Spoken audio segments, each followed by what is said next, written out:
특히 펩시 사상치효과 막 갔었잖아요. 그런 것들이 지난주 말에 슬로우 했었는데 이런 것들을 오히려 지금 필소비자를 중립에서 매수를 올렸습니다.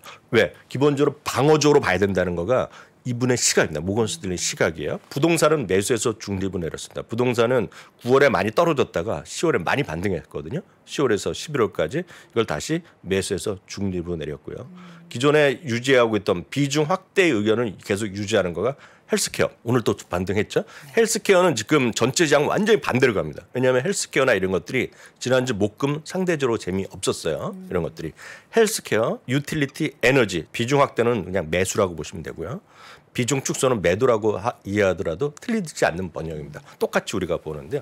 비중 축소는 기술주 중에서 특히 하드웨어 기술주는 대표적인 것이 쉽게 해서 반도체라고 보시면 돼요. 아주 쉽게 얘기를 드리면 반도체 외에도 다 있죠. 그런 하드웨어 기술주에 대해서는 비중 축소를 유지하게 했고요. 임의소비재, 임의소비재는 대표적으로 자동차죠. 테슬라 같은 겁니다. 네, 월스트리트 모닝브리핑 함께하고 있는 시각 7시 10분 지나고 있습니다. 자, 월간 소식 전해 들어봐야죠. 미국 주식에 미치다 이항영 전문위원 함께합니다. 위원님 어서 오세요. 네, 안녕하세요. 이항영입니다. 네, 위원님. 네. 뭐 조금 쉬어갈 만한 시기니까 쉬어갔겠죠? 이틀 동안 그 나스닥이 9% 넘게 올랐거든요. 네. 그에 대한 어떤 경계 매물 너무 상투적인 표현이지만 경계 매물이 좀 나왔다라고 보셔야 되겠고 네. 특히 이제 막판에 좀 내려갔습니다. 그쵸. 한 새벽 3시 뭐 4시 이럴 때까지 플러스가 난 것들이 3대에서 막 플러스 나기도 했었거든요. 근데 막판에 30분 1시간에 훅 내려가면서요. 그만큼 이틀 동안 그러니까 오늘까지 올라면 3일째 올라가잖아요. 그러니까 그에 대한 경계 매물이 좀 나왔다라고 보셔야 되겠고요.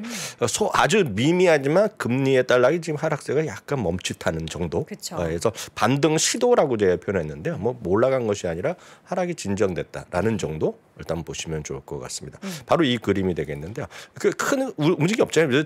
티가 안 나거든요. 막판에 약간의 꼬리가 좀 달린 위로 약간 멈칫한 거죠. 이게 내려갔다고 얘기할 수는 없습니다. 다만 이 정도만 하더라도 주시장에서는 계속 많이 떨어지기를 원하는데요. 그런 거의 차이라고 일단 저는 이해를 합니다. 한편 금값은 하여튼 최근에 2주 동안 빠른 속도 올라가면서 거의 1800 수준까지 와 있어요. 1770까지 회복돼 있고요.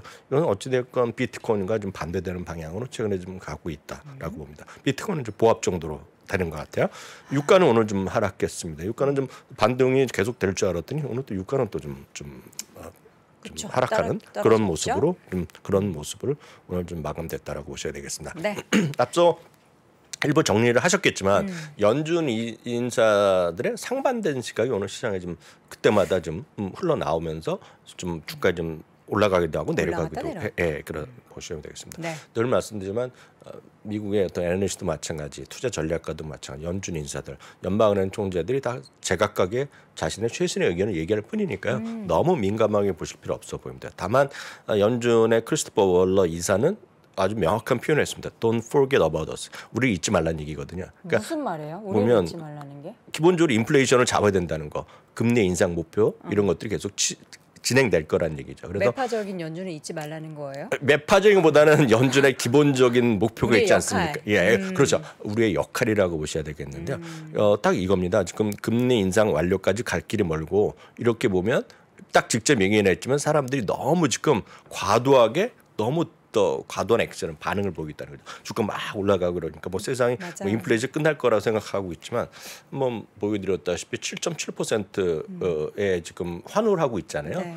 1월 달에 7.5% 올랐을 때 나 죽음이었거든요. 그러니까 그만큼 같은 물론 기저효과 다 있겠으나 너무 흥분할 필요는 없다는 얘기도 있었고요. 반면에 연준의 부의장인 라일 브레이너드 부의장은 물가 상승 압력에 지난주에 발표된 둔화에 대해서 긍정적인 평가를 한다 얘기를 하고 있고요. 조만간이라는 게 언제인지 모르죠. 다만 조만간 금리 인상 속도로 낮출 수도 있다라는 얘기죠. 파월 의장한테 한마디 들었을 것 같은데요.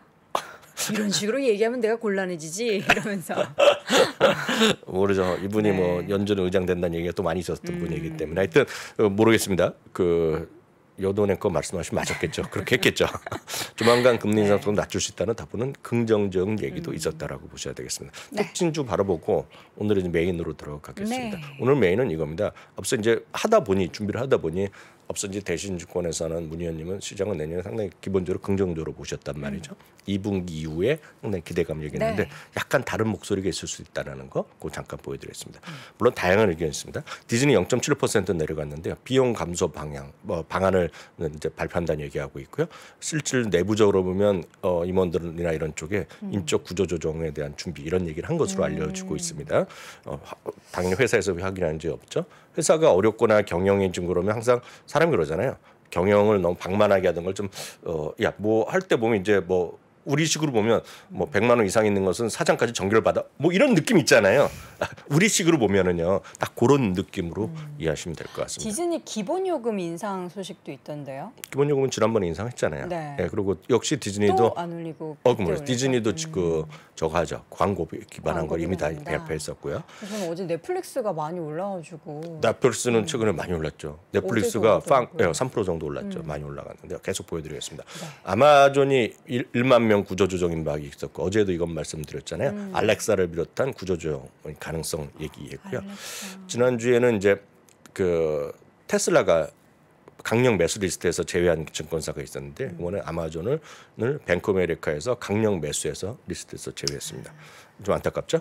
테슬라가 오늘도 2.5% 떨어졌는데요. 같은 뱅크 오브 아메리카에서 목표 주가를 325에서 275로 내렸고요.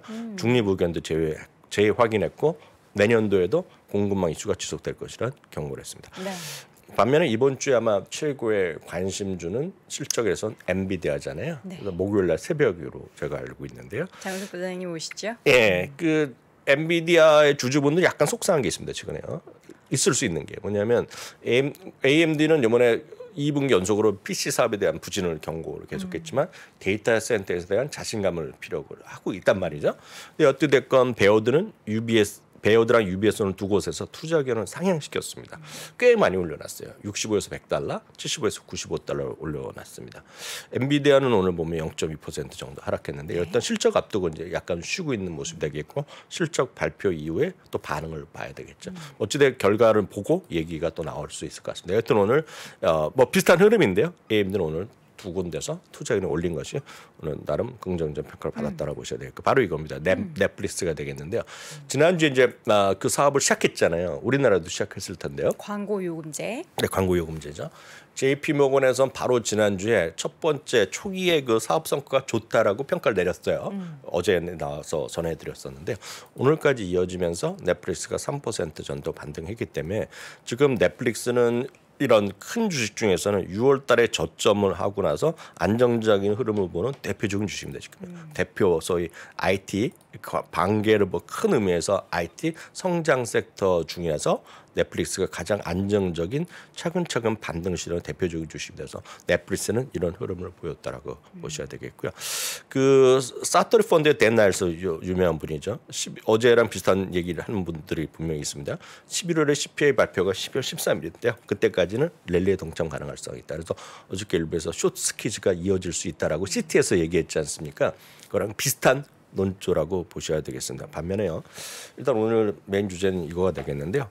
모건 스탠리의 마이크 윌슨이요. 드디어 이제 내년도 전망을 이제 발표를 시작했습니다. 그래서 이 부분가 앞서 대신해서 문 위원님과 예언님과 약간의 비슷한 것도 있고 차이가 있을 수 있다는 걸 좀 말씀드리겠습니다. 디테일에 들어가면 비슷합니다. 아니 그 큰 틀에서 보면 비슷한데 1분기 떨어졌다가 연말까지 올라간다. 그거는 비슷하게 보였죠. 아까 운영구연도 1분기 약간 저점하고 2분기부터 회복 가능성을 얘기하고 있는데 약간 들어가겠습니다. 모건 스탠리 마이클 윌슨은 아시다시피 올해 최고의 수석 베스트 투자 전략가로 뽑혔습니다. 어디서 뽑혔냐면 기관 투자가 서비라는 곳에서 직접 했기 때문에 상당히 의미 있는 부분을 받았습니다. S&P 500이요. 내년도 초에 다시 저점을 기록할 거라는 얘기를 하고 있고요. 그렇다면 현재의 저점은 깨진다는 얘기입니다. 이분이요. 그래서 3,000에서 3,300을 다시 갈 거라는 얘기죠. 최근에 좀 반등을 시도하고 있는 건 3주 전부터 200일선 전저리까지 반등 랠리 있는데 지금의 반등 랠리가 이렇게 계속 이어질지에 대해서는 여전히 퀘스천 마크가 분명히 있다라는 얘기를 하고 있습니다. 내년 말 지수가 지금이 3,900 언저리잖아요. 4,000 조금 안 됐었는데 조금 떨어졌는데 내년 말 지수가 3,900이기 때문에 지금이랑 큰 차이가 없다는 얘기하고 있습니다. 올해랑 비슷한 거예요. 올해는 그렇죠, 뭐 그렇죠. 등락이 있었지만 그렇죠, 그렇죠. 내년에는 빠졌다가 서서 그렇죠, 올라간다는 거죠. 현재 시점에 기업 이익 전망이 너무 높다는 겁니다. 너무 높다는 거가 내년도 전망을 다들 틀리게 얘기했다는 겁니다. 참고적으로 내년도 이익 전망이 월가의 전망은 $220 좀 넘습니다. 지금 S&P 500에. 근데 이들은 어느 정도까지 내려가냐면 195까지 내려간다는 겁니다. 내년도 이익 전망을 한 3주 전에 내린 적이 있는데요. S&P 500이 또 내렸습니다. 8% 정도 또 내렸고 컨센서스 대비 16%가 낮습니다. 말씀드렸다시피 $220 수준이기 때문에 훨씬 낮게 보고 있겠고요. 그럼 이 가격이 반영될 때까지는 주시장이 재미없을 거 흔들거릴 거라는 얘기입니다. 그래서 3,000에서 3,300까지 내년 초에 간다는 얘기하고 있고요. 그렇기 때문에 기본적으로 방어적 스탠스를 유지해야 된다는 얘기하고 있습니다. 본격적 조정은 2024년. 그러니까 내년에는 조금 저점하고 회복되고 2024년에 큰 이익 성장이 왜냐하면 내년 원은 낮아졌기 때문에 후년이 크게 좋아지기 때문에 그 상승의 기폭적은 어닝 그로스라는 겁니다. 내년이 아니라 후년이 많이 좋아질 거라는 얘기입니다. 그래서 조정 큰 틀의 조정은 작년에 이어서 내년까지 이어지고 저점은 내년도 1분기다 얘기를 하는 거죠. 이제 여기서 이제 주목하셔야 되겠는데 여기서 이제 결정적으로 약간 차이가 납니다. 두 분이요. 마이크 윌슨과 대신증권의 시각이 다른데 누가 맞을지 아무도 모르죠. 섹터에 대한 조정인데요. 의견을 두 개를 줄였습니다. 그리고 기본적으로 유지한 개가 있는데요. 아마 대표적 관심들이 있을 것 같습니다. 필수 소비재는 지금 다 끝났다는 얘기를 많이 합니다. 일부에서. 그리고 필수 소비재가 지난주에 재미가 없었어요. 지난주 목금 재미가 없었습니다. 오늘 좀 약간 또 반등을 했었지만 대표적으로 코카콜라라고 보시면 돼요. 코카콜라, 펩시 이런 것들이 있지 않습니까? 그런 것들이 특히 펩시 사상지역과 막 갔었잖아요. 그런 것들이 지난주 말에 슬로우 했었는데 이런 것들을 오히려 지금 필수 소비재를 중립해서 매수를 올렸습니다. 왜? 기본적으로 방어적으로 봐야 된다는 거가 이분의 시각입니다. 모건 스탠리의 시각이에요. 부동산은 매수해서 중립을 내렸습니다. 부동산은 9월에 많이 떨어졌다가 10월에 많이 반등했거든요. 10월에서 11월까지 이걸 다시 매수해서 중립으로 내렸고요. 기존에 유지하고 있던 비중 확대 의견을 계속 유지하는 거가 헬스케어. 오늘 또 반등했죠. 헬스케어는 지금 전체 시장 완전히 반대로 갑니다. 왜냐하면 헬스케어나 이런 것들이 지난주 목금 상대적으로 재미없었어요. 이런 것들이. 헬스케어, 유틸리티, 에너지. 지금 에너지 누구나 다 안 된다 그러잖아요. 지금 너무 많이 비싸다고 얘기하는 분들이 많이 있는데요. 헬스케어나 유틸리티, 에너지를 여전히 비중 확대를 유지된다. 그러니까 모건 스탠리 시각입니다. 반면에요. 지금도 재미없게 비중 축소라고 얘기하고 있습니다. 다시 말씀드리지만 다들 아시겠지만 표현에 약간 차이가 있을 뿐이죠. 비중 확대는 그냥 매수라고 보시면 되고요. 비중 축소는 매도라고 이해하더라도 틀리지 않는 번역입니다. 똑같이 우리가 보는데요. 비중 축소는 기술주 중에서 특히 하드웨어 기술주 대표적인 것이 쉽게 해서 반도체라고 보시면 돼요. 아주 쉽게 얘기를 드리면 반도체 외에도 다 있죠. 그렇죠. 반도체도 있고 장비도 있고 뭐 예를 들어 애플도 있고 다 있는 겁니다. 그런 하드웨어 기술주에 대해서는 비중 축소를 유지하게 했고요. 임의소비재 대표적으로 자동차죠. 테슬라 같은 겁니다. 예를 들어서 말씀드리면 임의소비재를 비중 축소를 하고 있습니다. 그래서 앞서 문 연구원은 내년 2분기 때에서 성장주를 다시 본다고 얘기했잖아요. 뭐 누가 맞을지 모르죠. 그 시차가 있을지 모르겠지만 모건 스탠리의 대신증권의 의견이 지금 완전히 극명하게 다르다라고 보셔야 되겠습니다. 그래서 이분이 맞을지 어떨지 모르겠지만 장기적으로 보면 다 올라갈 수 있겠죠. 장기적으로 보면 되겠지만 지금 올해 들어서 가장 뭐 베스트 스트레티스트라고 뽑힌 마이클 윌슨의 얘기는 약간 다르다. 그리고 저나 여러분들이 생각하는 거는 이게 아니잖아요. 그렇죠. 이게 아니잖아요, 솔직히요. 저나 여러분들이 생각하는 거는 그냥 빅테크가 다시 가야 된다 생각하고 있단 말이에요. 그래서 의미가 있다 얘기하고 있는데 그 다음 보면 이분 얘기 좀 들으면 되겠네요. 여기까지 듣고 그래서 저는 벌써 가 있어요. 빅테크가 다시 컴백에 대한 가능성이 상당히 있습니다. 지금 분명히 있어요. 윤수성님도 2분기 이후에 성장주 빅테크 있죠. 이야기 있죠. 잠깐 하셨어요. 분명히 있고 저도 그렇게 기대를 하고 있으나 지금 예를 들어서 모건 스탠리도 마찬가지고 그 골드만삭스 데이비 코스틴 같은 경우에도 빅테크가 주도할 시대는 끝났다는 얘기를 하고 있거든요. 그래서 그런 것들이 누가 맞을지 모르지만 늘 말씀드리면 너무 한쪽으로 치우치지 마시고 다양한 시각을 갖고 좀 객관적으로 보는 것도 좀 필요하다라고 보셔야 되겠습니다. 브라이언 벨스키입니다. 뱅크 오브 몬트리올인데 수석 투자 전략가인데 저는 오히려 이런 분의 얘기가 상당히 근거가 더 있다라고 보고 있어요. 저는요. 그래서 가치주나 성장주의 논란이 덧없다라는 얘기를 저는 많이 평소에 하고 있습니다. 그래서 가치 성장주를 개인 투자가 얼마만큼 잘 찾아서 마디마디 할 수 있겠냐는 거죠. 그래서 현실적으로 보면 가장 적절한 투자는 가프라고 늘 말씀드리고 많은 사람들이 가프라는 것은 growth at a reasonable price입니다. 성장은 성장인데 합리적 가격이라는 건 비싸지 않은 건데요. 비싸다는 거가 절대적 가격이 비싸고 $1,000가 비싸고 $10가 싼 것이 아니라 밸류에이션입니다. 밸류에이션은 다양한 거로 밸류에이션 잡겠죠. 그래서 가프 합리적 가격의 성장주가 가장 의미가 있겠고요. 이런 관점에서 그런 거를 보면 또 마이크로소프트, 애플이 더 선호할 수 있고 이거 등등등 나오기 때문에 이 가프에 대해서 우리 시청자분들 특히 이건 한국 주식도 다 마찬가지인데요. 가프에 대한 공부 그런 것에 대한 관점 이거는 어떻게 교과서에서 나오는 게 아니라 증권사만 다 이걸 스스로 생각하고 재무를 가르치는 대학교 선생님 다 이런 거 하는 거예요. 사실상 뭐 가프를 찾는 건데 아무리 좋아도 비싼 거 사고 싶지는 않잖아요. 그런 관점에서 가프에 대한 관심이 여전히 필요하다 보고 있고요. 여러분들이 가장 가프를 쉽게 해놓은 거가 종목 찾기 어렵다. 그러면 인베스코어에서 하는 S&P 500 가프 ETF가 바로 SPGP입니다. 이게 SPGP예요. 이거 보면 아까 말씀드렸던 거 다 포함돼서 다 들어있는 것이 되겠습니다. 그래서 하나 찾아보시면 다 아까 말씀드렸던 마이크로소프트, 애플이 다 들어가 있습니다. 거기 보면 에너지도 많이 들어가 있거든요. 그래서 그런 관점에서 여러분들이 좀 그 장기적으로 너무 가치준한 성장주의 선택에 몰입되지 마시고 좀 꾸준하게 좀 합리적인 저렴한 가격의 주식들을 꾸준히 갖고 가는 게 좀 맞다라고 보고 있죠. 네.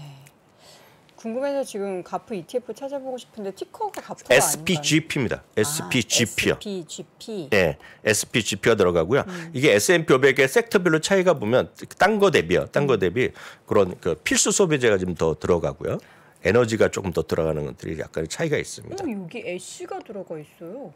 그러니까 가프란 거는 다양한 관점에서 종목을 찾아내는 거거든요. 그래서 그 성장주면 성장하면서도 밸류에이션이 높지 않은 것들을 뽑아내는 것들입니다. 그래서 많은 분들이 공부를 해보시면 흥미로운 부분이 많이 나올 것 같습니다. 이거는 저도 여러 번 공개해드려서 입사하는 대로 구해드리지만 예를 들어서 미래에셋만의 가프가 있는 겁니다 지금요. 그리고 골드만삭스도 있고 시티도 있고 다 있어요. 어디나다. 그래서 그런 것들을 공유하면 좋죠. 그리고 각각 그런 것들을 여러분 자기네들의 펀드도 운영하고 ETF를 운영하고 있기 때문에 그런 걸로 스스로 찾아내는 거가 바로 여러분들 종목을 선택하는 거다라고 이해하시면 되겠습니다. 알겠습니다. 자 이렇게 해서 오늘도 월가의 다양한 분석들 확인해봤고요. 미국 주식에 미치다 이항영 전문위원 함께했습니다. 위원님 고맙습니다. 네 감사합니다.